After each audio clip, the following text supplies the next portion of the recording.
일단 학습 과제의 유의미성을 먼저 보자면 우리가 배우는 모든 과제가 유의미한 건 아닙니다. 앞에서 말씀드렸던 것처럼 일정한 내용이 논리적으로 유의미성을 갖춘 과제일 수도 있고 아닐 수도 있다는 거예요. 그리고 여러분들이 생각해 보셔야 될 게 도대체 어떠한 과제가 좀 논리적인 유의미를 갖춘 과제이냐 우리가 판단할 수 있냐. 그거는 과제가 가진 구속성과 실사성의 정도로 파악을 한다는 거예요. 예를 들면 구속성은 뭘 의미하냐면 임의적으로 맺어진 관계가 굳어져 그 관계를 변경할 수 없는 걸 구속성이라 했습니다. 예를 들면 학습 과제가 구속성을 갖춰야 된다는 것은 변화될 수 없는 내용으로 형성되어 있어야 된다는 거예요. 예를 들면 사람, 돼지 등의 이름은 처음에는 임의적으로 사물과 연결이 된 것이지만 한번 그 관계가 맺어지고 난 이후에는 임의로 변화시킬 수 없는 거죠. 예를 들면 사람, 돼지라고 이제 불러졌으면 저 사람은 사람이라고 계속 불러야 되고 돼지는 돼지라고 불러야 되는 거죠. 이게 한번 사물과 그 내용이 연관됐을 때 절대 관계가 맺어지면 변하지 않는 거잖아요. 이런 과제들. 그래서 뭔가 그 사물의 형태가 변화되지 않는 거, 구속성을 갖춘 것일수록 우리가 훨씬 더 논리적 유의미하다고 볼 수 있는 거예요. 뭔가 계속 무언가가 이름이 변한다거나 이름뿐만이 아니라 어떤 그 사물의 어떤 혹은 현상 이런 것들이 아주 완벽하게 밝혀지지 않고 계속 변화하는 단계의 것이라면 결코 유의미 학습이 일어날 수 없다고 본 거예요. 그래서 처음 맺어진 관계가 딱 형성돼 있으면 그게 굳어진 상태의 것들 그런 것들을 배우는 게 중요하다고 본 게 구속성이에요. 실사성은 뭐냐면 명제를 어떠한 형태로 변형시켜도 의미가 변하지 않는 그런 명제를 우리가 배워야 된다는 거예요. 예를 들면 삼각형의 내각의 합은 180도이다. 혹은 세각의 합이 180도인 것은 삼각형이다. 이렇게 배워야 되는 명제를 어떠한 형태로 변형시켜도 그 내용은 동일하잖아요. 그래서 이런 내용을 배우는 게 중요하다는 게 바로 실사성이에요. 따라서 학습 과제가 구속성과 실사성을 가지게 된다면 앞에서 말씀드렸던 것처럼 논리적 유의미 상태가 형성된다. 그래서 정리를 해보자면 구속성은 임으로 맺어진 관계가 굳어져 관계를 변하지 않는 어떤 내용을 말하는 것으로 이러이러한 예시가 있다. 이렇게 적어주시면 되고 실사성이란 어떠한 명제를 다른 어떤 형태로 변화시켜도 그 의미가 변하지 않는 것으로 이러이러한 예들이 있다. 따라서 이러한 것과 같은 것들을 배우는 것이 이러한 것들을 학습 과제가 갖추고 있을 때 논리적 의미가 형성되어 있다고 볼 수 있다. 이렇게 우리가 정리해 주는 게 딱 깔끔하게 학습 과제 부분을 우리가 요약한 거다. 이렇게 마무리할 수 있는 거죠. 그래서 그 다음으로 이제 학습 과제만 그 유의미하다고 유의미 학습이 심리적 유의미가 일어나는 건 아니라 그랬죠. 그래서 이번에는 내 머릿속에 들어가 있는 관련 정책 의미 이거에 대해서 한번 살펴보도록 하겠습니다. 기존의 인지 구조는 새로운 학습 과제가 들어오게 되면 이를 포섭하여 동화하려 재조직하는 과정을 거쳐 새로운 의미를 생성하며 기존의 인지 구조를 파지시키는 기능을 한다. 그래서 내 머릿속에 있는 인지 구조는 학습 과제가 들어오면 이를 포섭 동화하려고 해서 노력한다는 거예요. 그래서 이 새로운 내용을 내 머릿속에 파지시키는 기능을 하는 게 내 배경 지식이라는 거예요. 결국 배경 지식을 많이 알고 있는 게 중요하다는 거죠. 즉 기존의 인지 구조와 새로 배울 내용이 관계를 잘 맺을 수 있도록 학습자의 상태를 이미 만들어 놔야 한다는 것이다. 즉 이렇듯 학습자의 인지 구조 상태가 갖추어져 있을 때 인지 구조 내에 관련 정책 의미가 존재한다고 볼 수 있다.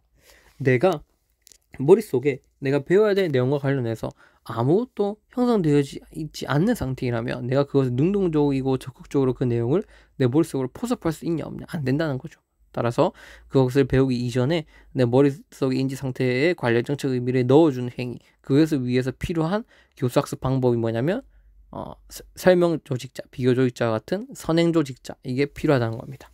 학습 준비 단계에서 필요하다는 거죠. 그래서 그 뒤에 부분은 관련 정책 의미와 관련된 선행 조직자는 뒤에 가서 세부적으로 한번 살펴보도록 하겠습니다. 네, 마지막으로 학습 태세에 대해서 한번 살펴볼게요. 학습 과제를 인지 구조 속에 구속적이고 실사적으로 관련시키고자 하는 학습자의 성향을 바로 학습 태세라고 합니다.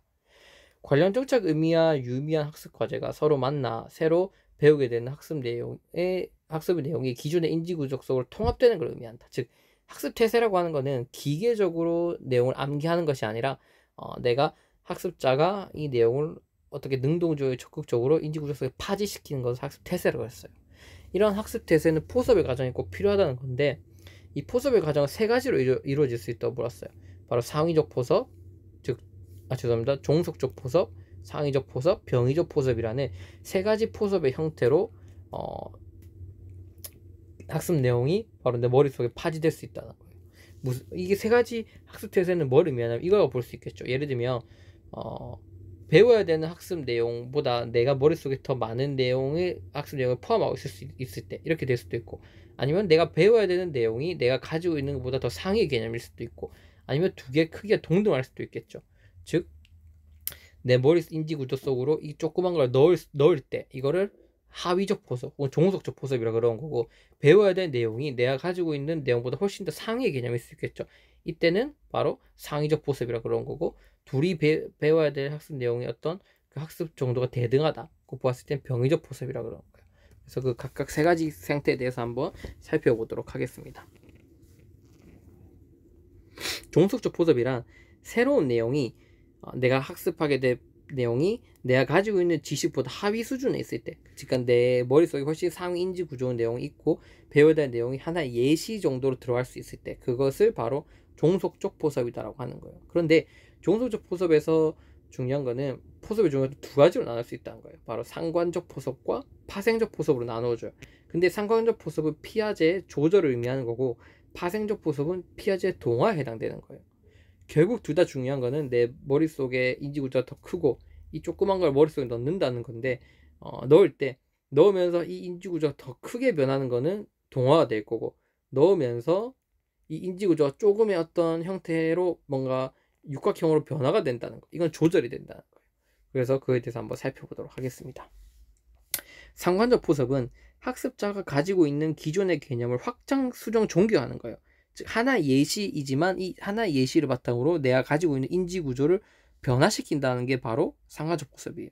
예를 들면 무, 배추, 양파 같은 뿌리나 줄기를 먹는 식물 많은 채소를 알고 있는 학생이 토마토, 오이, 고추 등을 채소에 포함하는 학습을 하게 된다면 기존의 중국어를 수정하게 되겠죠. 그렇게 내가 새롭게 배우는 예들을 통해서 나의 기존의 중국어를 수정하게 됐을 때 바로 상관적 포섭이 일어났다, 이렇게 보는 거예요.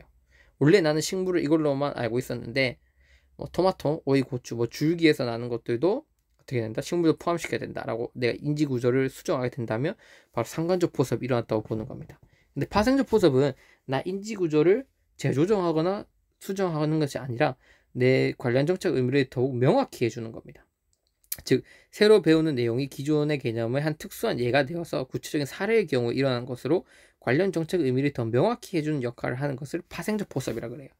예를 들어서 삼각형의 일변에 대해서 개념을 알고 있는 학생이 이를 토대로 정삼각형, 직각삼각형을 학습해서 여러 가지 삼각형 형태가 있음을 알게 되는 경우를 파생적 포섭이라 그래요. 그래서 나의 관련 정책 의미를 더 확고히 해주고 하나의 예시들을 더 굳혀져 나가는 것을 파생적 포섭이라 하고, 상관적 포섭은 더 하위의 개념 예시를 배웠는데 그 예시 개념을 통해서 인지 중거 개념을 확장시키고 변화시켜 나갈 때 그것을 상관적 포섭이라고 하고 피아제의 조절에 해당한다, 이렇게 정리를 할 수 있습니다. 마지막으로 상위적 포섭은 상위적 포섭은 학습자가 가지는 개념의 구조보다 더 상위 개념을 학습하는 경우로 귀납적으로 일반 명제를 학습하게 되는 경우라 볼 수 있는 거예요. 왜 귀납적이라고 볼 수 있냐면 내 머릿속에 있는 내용보다 훨씬 큰 개념을 학습하는 거겠죠. 그러면 내 머릿속에 있는 내용들을 종합해서 이 내용에 대해서 일반적인 원리를 도출해야 되는 거죠. 내가 가지고 있는 배경 지식들이 다 귀납화되어서 이 상위 개념을 이해해야 된다는 거예요. 그래서 결국 귀납적으로 명제를 습득하게 된다, 이렇게 볼 수 있는 거예요.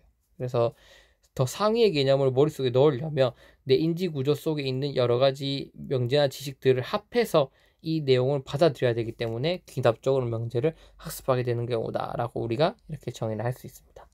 병의적 포섭은 새로 학습하는 학습 과제와 관련 정책 의미가 서로 대등한 관계를 유지하면서 서로가 서로를 포섭하는 경우라고 정의할 수 있습니다.